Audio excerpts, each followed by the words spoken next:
Olá, sejam bem-vindos. Meu nome é Leonardo Grisotto e este é mais um episódio do M&A Expert. Hoje eu vou conversar com o Luiz Figueiredo. Ele já foi Head de Investimentos Alternativos, fundos de Private Equity e Venture Capital do Banco de Investimentos BNP Paribas. Hoje ele é membro do conselho da BVCAP, que é a Associação Brasileira de Venture Capital e Private Equity, e tem muita experiência em investimentos, em fusões e aquisições para compartilhar conosco. Se você é novo no canal, se inscreva, ative as notificações, fique ligado e assista a mais essa entrevista exclusiva ao M&A Expert.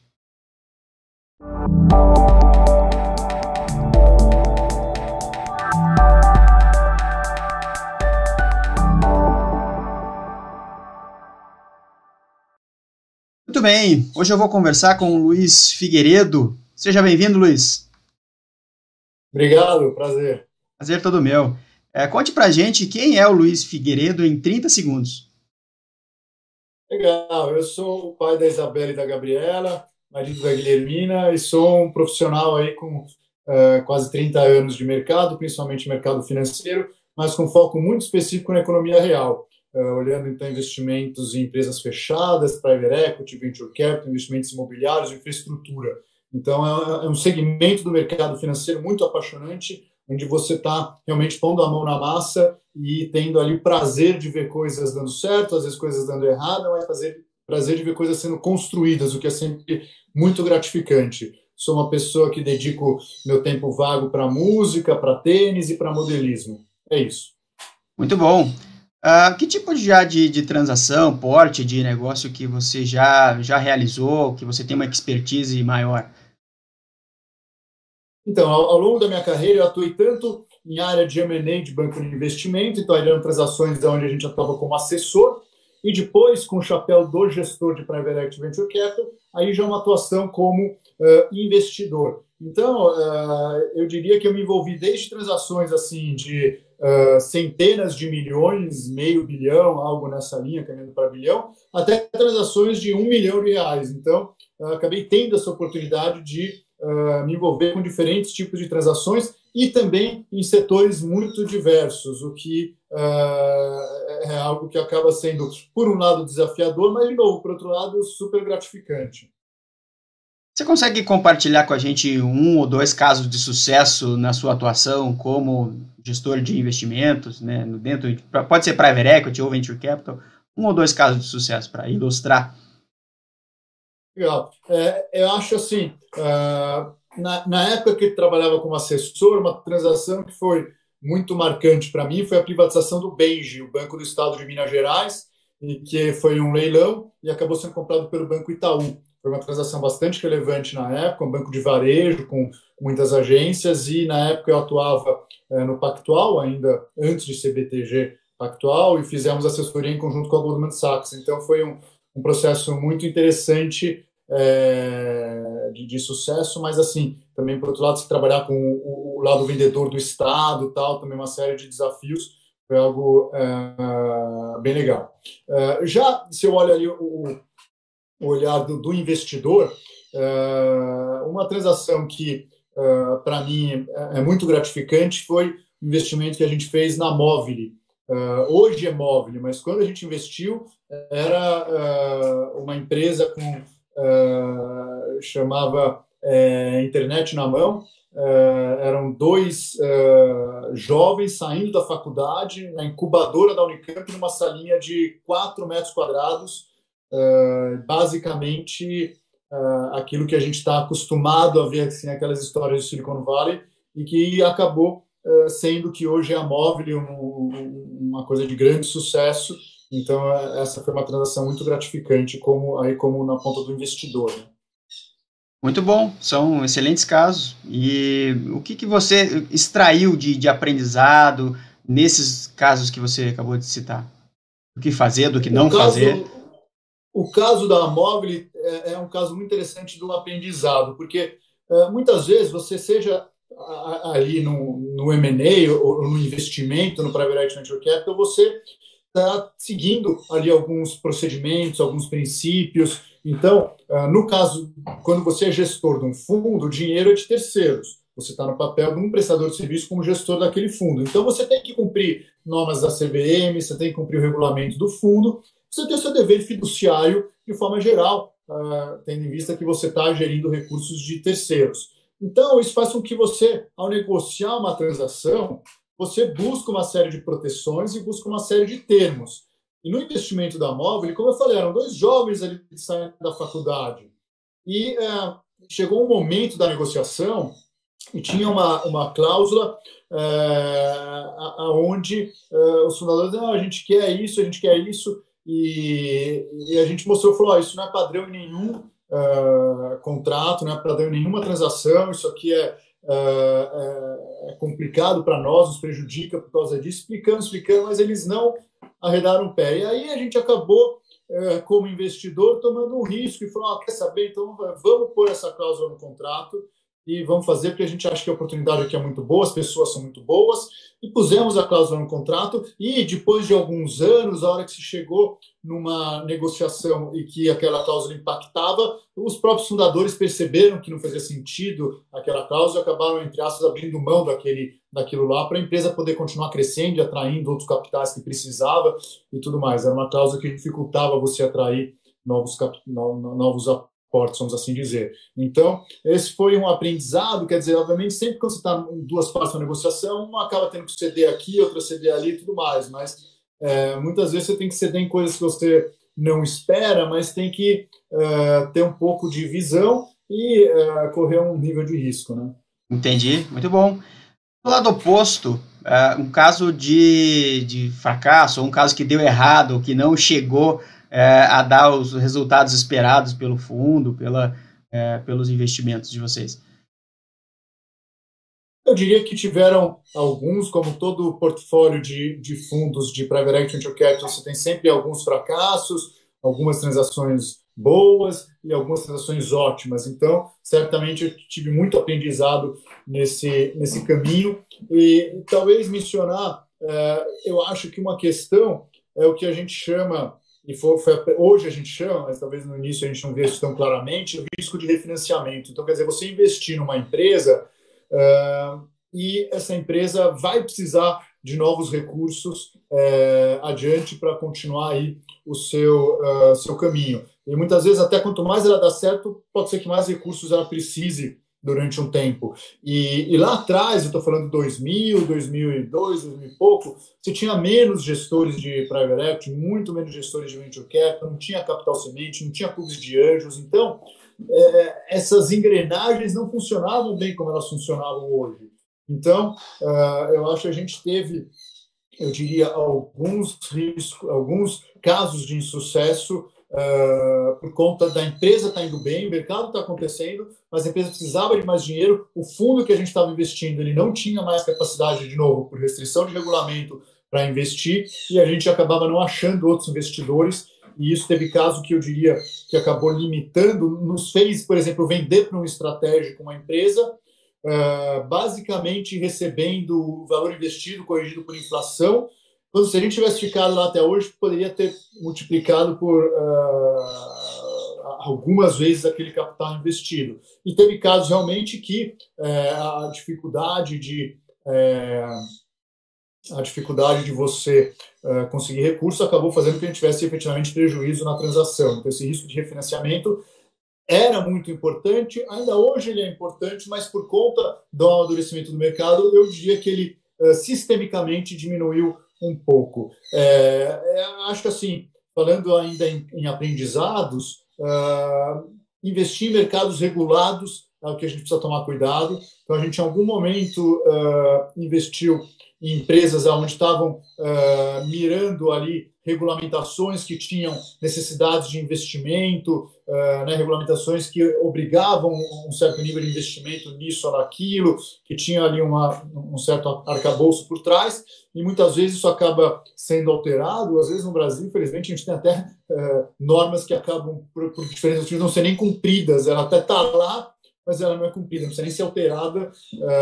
Então, mercados regulados é algo que realmente precisa ter cuidado. E finalizando ainda um outro aprendizado, isso eu diria que a gente sempre soube, mas é um desafio você É porque, principalmente quando você está aí nas pequenas transações, no capital semente, no venture capital, a questão das pessoas é muito importante. Você está investindo principalmente nas pessoas, porque não adianta ter uma boa ideia, não adianta ter um bom plano de negócios. O que vai fazer aquilo lá dar certo ou não é a execução daquele plano de negócio, e aí são as pessoas.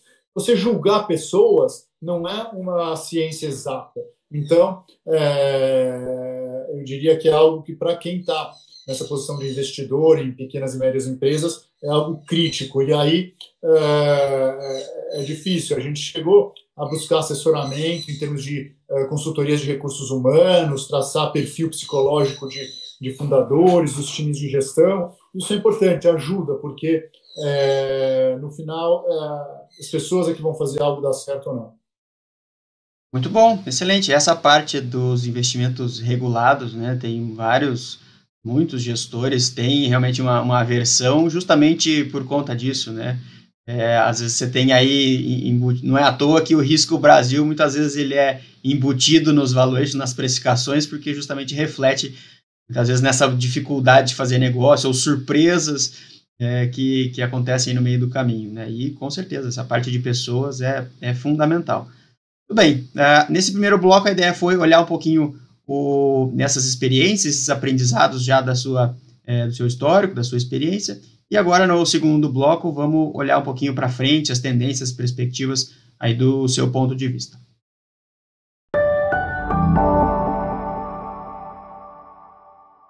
Vamos lá, a ideia no segundo bloco aqui é olhar para frente as perspectivas do ponto de vista do Luiz.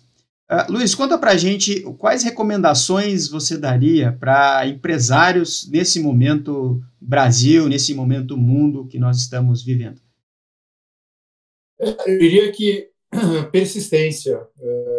Então, negócios são seres vivos, né, que estão sempre em mudança. O ambiente está sempre em mudança também. Mas o importante é você ter persistência, acreditar naquilo que você está vendo, acreditar no teu sonho e persistir. Pode demorar mais ou menos, mas as coisas acabam se encaixando. Então, obviamente, algo que eu acho muito importante, que às vezes é difícil quando você está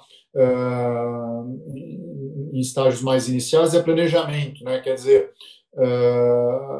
tentar olhar um pouco para frente e planejar os passos, tentar antever aí os riscos e os movimentos. Então, a gente via muita situação ali na cadeira com o chapéu de investidor, onde muitas vezes o empresário batia na tua porta e falava, pô, preciso aqui, meu negócio é esse, eu preciso de um dinheiro, mas eu preciso mês que vem, porque senão eu não vou conseguir pagar a folha, não sei o que lá. E aí, o que acontece? Você, como gestor do fundo, eu falei isso agora há pouco, você tem procedimentos a cumprir, você tem fases, você tem etapas, você tem ritos, e isso demanda muitas vezes tempo também. E aí tem um gancho para um outro comentário que eu já fiz, é um business relacionado a pessoas. Avaliar pessoas não é uma ciência exata, você só consegue avaliar pessoas com tempo de relacionamento. Então, você fazer as coisas correndo, você provavelmente não vai estar conseguindo entender bem a cabeça daquelas pessoas, quem são exatamente aqueles teus futuros sócios. Então, por conta desses aspectos, você precisa de tempo para fazer uma boa transação de investimento. Então, quem está ali na cadeira do empresário, não adianta ele bater a porta do potencial investidor quando ele já está precisando do recurso, ou quando ele precisa do recurso daqui a 30 dias. Ele não vai conseguir. Uhum. Então, eu diria aí, em média, 6 meses, é um tempo entre você iniciar uma conversa, o investidor poder te conhecer, fazer toda a análise, depois tem uma parte toda legal, muitas vezes as aprovações internas. Então, se planeje com uma certa antecedência, porque senão você pode acabar ficando aí preso no meio do caminho, vamos assim dizer, né? Muito bom, perfeito. Essa questão do timing realmente muito importante, muito relevante. Como que você vê as perspectivas para os movimentos dos fundos de Venture Capital e Private Equity aí nos próximos meses ou nos próximos anos? Tendem a ser momentos bastante interessantes. Você tem, obviamente, um desafio muito grande.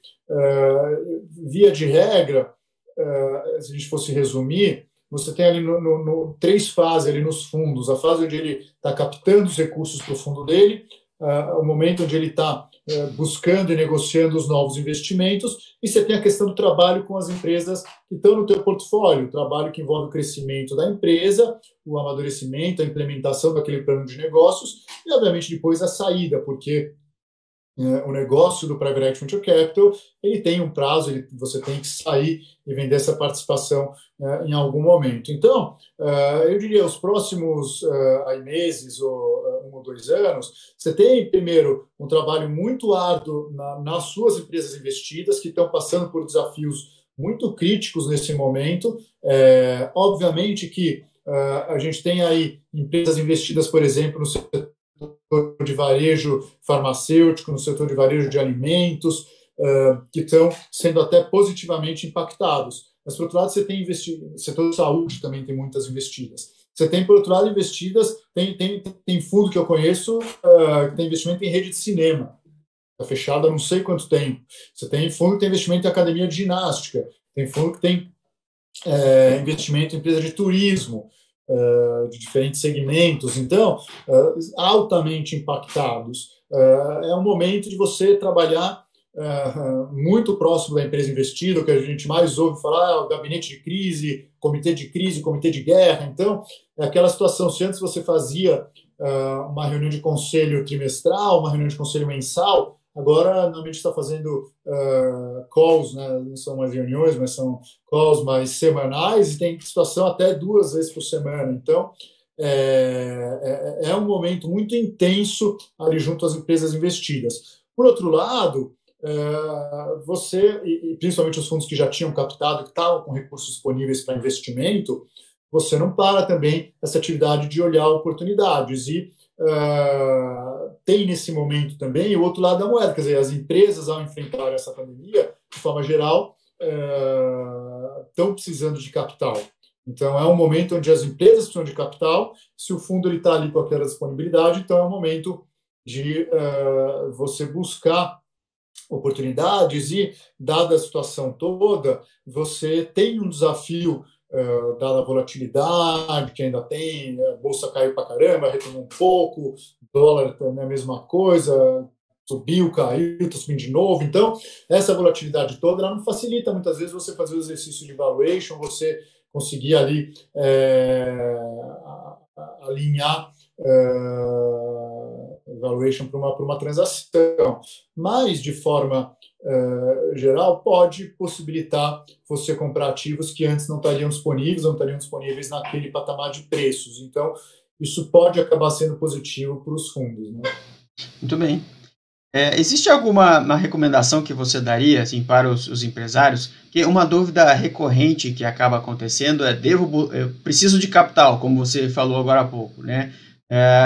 Vou atrás de banco, de capital de terceiros dessa forma, ou vou atrás de um capital próprio via investidor, né? Vou abrir parte da minha empresa, ou vou vender ela inteira? Que recomendação que você daria nesse sentido? De onde que eu vou buscar capital nesse momento e a forma de fazer isso?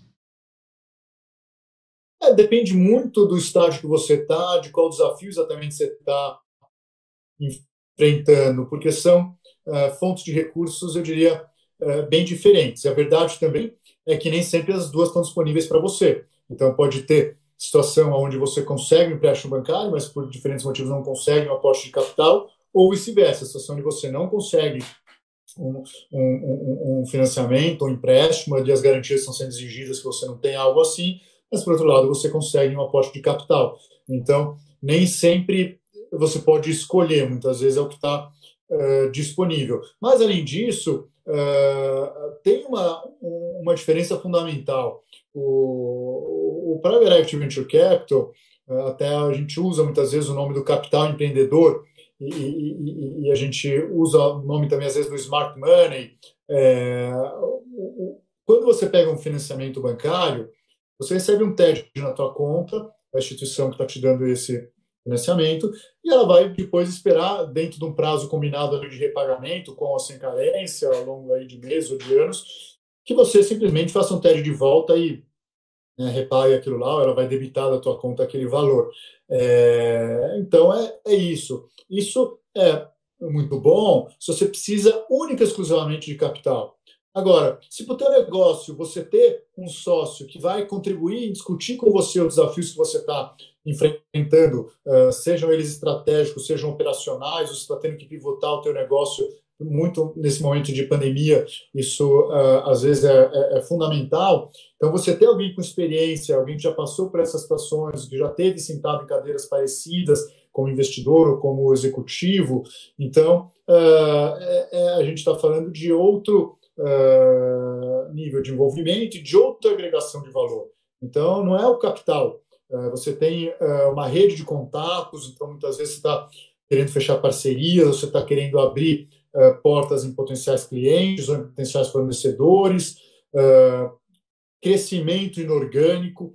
Então, via de regra, os fundos têm muita experiência nos desafios de você fazer uma transação de M&A e uma transação de M&A que dê certo, porque a gente sabe que muitas vezes M&A pode não dar certo por diferentes motivos. Então, ter essa expertise sendo trazida também de implementação de processos, implementação de governança, de controles, de políticas, tudo isso o fundo de Private Equity Venture Capital traz para a mesa.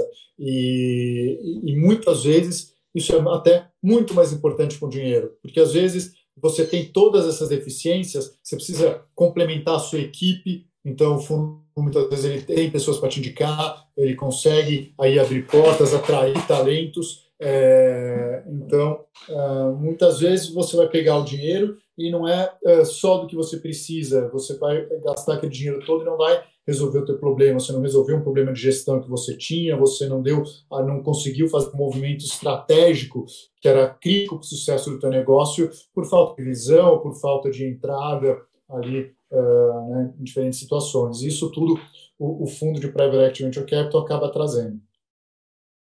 Perfeito. São excelentes estratégias aí para se considerar nessa questão de captação de dinheiro ou via banco, o que considerar, né? E você falou agora há pouco de fundos que estão investidos em academias, em saúde, etc. Setores que você acha que vão se beneficiar daqui para frente com esse movimento, né? A gente está passando por várias crises simultâneas, né? Crise de saúde, econômica, política, tudo junto. Daqui para frente, que setores que você acha que vão se beneficiar? 2 ou 3? Tá.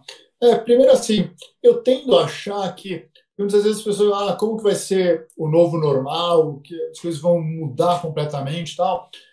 Talvez eu acho que a gente vai ter mais aceleração de tendências que já estavam de alguma forma dadas do que mudanças completas. Também você tinha uma tendência, se agora tem uma mudança a 180 graus, aquilo não vai acontecer mais, vai se reverter completamente. Mas eu acho que é muito questão de aceleração. Então, 2 exemplos, né? A questão toda de digitalização, de automação, trabalho à distância, isso claramente já vinha acontecendo. Diversas empresas já estavam, de alguma forma ou outra, começando a tatear isso. Isso, claramente, agora acelera enormemente. Ensino à distância. Outra coisa, já vinha acontecendo.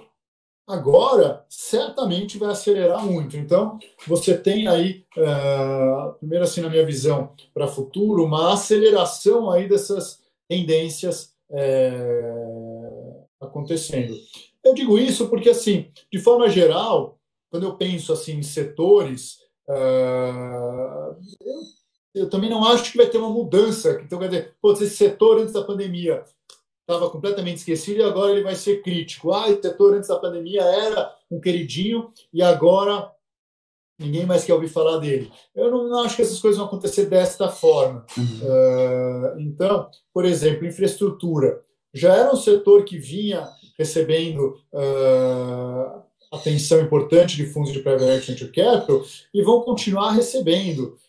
Se tudo correr bem, semana que vem vai ter um passo importante aí na questão do saneamento, talvez é um dos segmentos de infraestrutura que a gente tem mais necessidade no Brasil, mas ainda estamos um pouco mais atrasado por conta da dificuldade do marco regulatório. Semana que vem, tudo correndo bem no Congresso, vai ter um novo marco sendo aprovado, então isso deve deslanchar os investimentos nesse segmento de água e saneamento, que é importante. Mas eu acho que, então, infraestrutura, a gente vai continuar vendo um setor que vai atrair muito recurso. Saúde já vinha atraindo muito recursos, mas obviamente talvez você, por conta da pandemia, você acaba expondo dificuldades ou expondo fraquezas, né, de forma muito crítica. Então, isso pode, como eu falei, se acelerar. E a mesma coisa em termos de educação. Já é um investimento que vem recebendo muita atenção, muitos aportes. Você vai ter um desemprego crescendo, você vai ter recessão e a possibilidade aí, quer dizer, se você antes tinha que enfrentar a desigualdade, educação acho que é um dos principais instrumentos para você enfrentar a desigualdade. Isso, de novo, é mais necessário do que nunca. Então, são alguns segmentos que eu continuo achando que vão ser muito demandados aí nos próximos anos. Entendi. E do lado oposto, há setores que vão perder força, que vão, ou às vezes, até implodir, né? Essa palavra é forte, eu sei que, né, até você comentou, difícil desaparecer, mas o que você vê de setores que vão diminuir, perder força mesmo daqui para frente? Acho que é bem isso que eu falei mesmo. Eu não acho que necessariamente você tenha um setor que vá assim, implodir por conta da pandemia, mas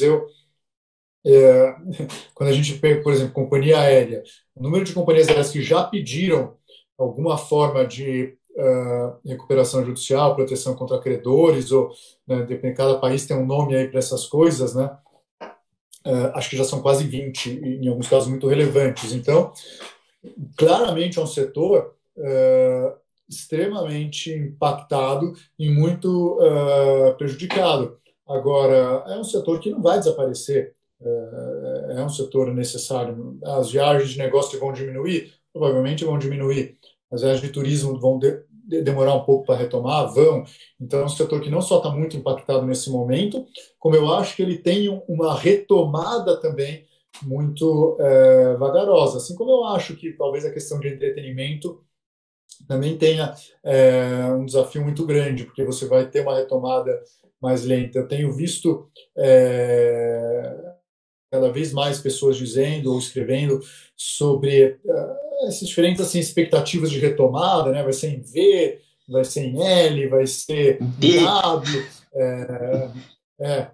Então, o que está claro é que eu acho que vai ter um tempo aí de coisas sendo retomadas e fechadas de novo, e retomadas de novo. Isso é muito difícil para o negócio, isso é um desafio muito grande, né? Então, eu acho que tem setores que, como eu falei, vão sofrer.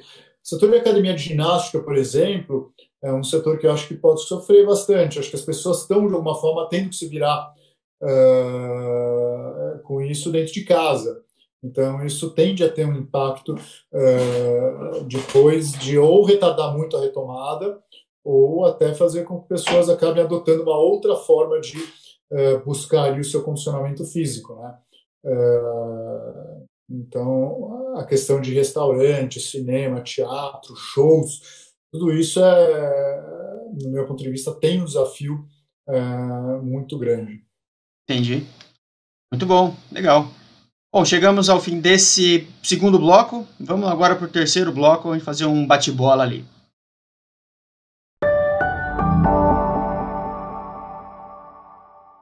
Muito bem, voltamos ao terceiro bloco. Agora a gente vai fazer um bate-bola com algumas dicas e insights aqui do Luiz. Luiz, conta pra gente um ou dois livros aí que mudaram a sua vida e por quê? Certo. De novo, talvez o nome mudou a vida é um pouco forte, mas eu acho que tem livros que eu acho que inspiram muito, né? Então, a biografia do Steve Jobs, para mim, é um livro muito interessante e ali você tem toda uma história de empreendedorismo que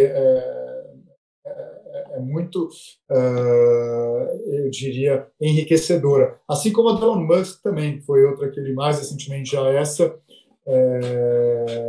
que é uma outra história espetacular. Então, eu acho assim, tentar olhar o que esses visionários, empreendedores fizeram algo que, para mim, acaba enriquecendo muito. E aí, eu tenho, como trabalho com Venture Capital, a gente acaba se inspirando muito no Vale do Silício. Então, que é algo que deu muito certo. Assim como Israel também, ali tem uma comunidade extremamente bem implementada em termos de geração de riqueza, de novas empresas, uma cultura. Então, o livro que para mim foi muito interessante foi o Startup Nation, que conta exatamente a história de Israel e por que tantas startups nascem em Israel. Então, explora um pouco essa cultura. Então, esse foi um outro livro bem interessante. Muito bom. Se você tivesse que eleger de 1 a 3 mentores para orientar a sua carreira, quem que seriam eles? Certo. Então, quando eu penso assim, aí eu tento olhar de forma um pouco mais ampla e não pensar necessariamente assim, pessoas que pudessem sentar do meu lado e falar alguma coisa, mas tentar Perfeito. pessoas que muitas vezes, assim, só o fato de eu ler coisas, ou ouvir, ou me inspirar na forma delas enfrentarem a vida, enfrentarem os desafios, eu acabo conseguindo, obviamente, me inspirar. Então, eu acho que as duas biografias que eu falei tem um pouco nessa linha, mas daí, por outro lado, se eu mudo um pouco de marcha aqui, para mim tem uma pessoa que eu olho muito, que é Ayrton Senna, quer dizer, a forma de olhar, persistência, dedicação, trabalho duro. Então, isso para o Venture Capital é fundamental.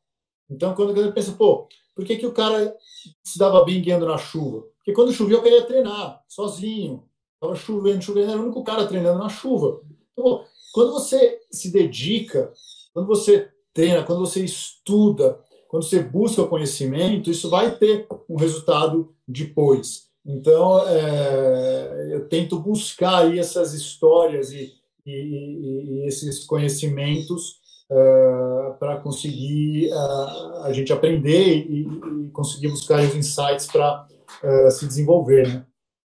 Excelente, nossa, adorei essa reflexão, trazer essa figura do Ayrton Senna, e você tem total razão. Assim, pro Venture Capital, pro Private Equity, é um exemplo perfeito, né? Muito bom trazer o exemplo dele.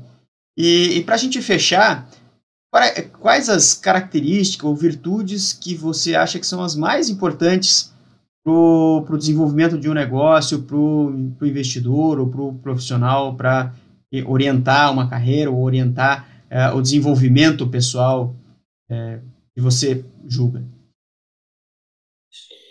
Então, assim, pensando no empreendedor, eu acho que está ligado àquilo que a gente acabou de falar nesses últimos minutos. Quer dizer, você tem que ter essa vontade de aprender, vontade de ir atrás.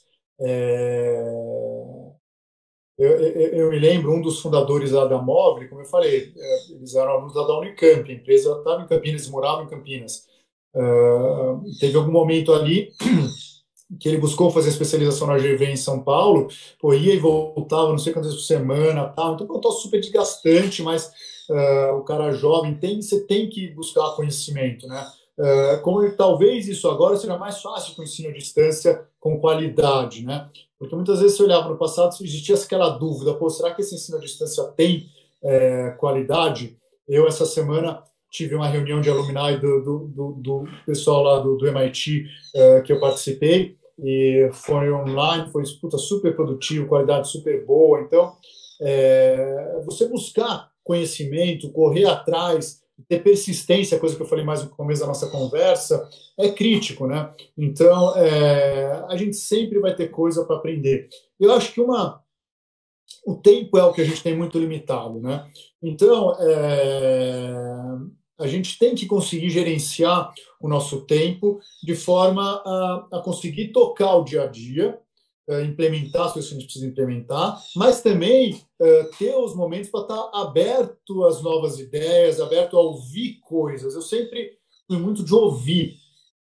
Isso para mim é muito importante. Acho que ouvir as pessoas, às vezes ouvir o mercado, ouvir aquelas as informações que estão chegando a você de diferentes formas, mas mesmo assim, ouvir as pessoas, tem tempo para ouvir as pessoas. A gente percebe que tem pessoas que não têm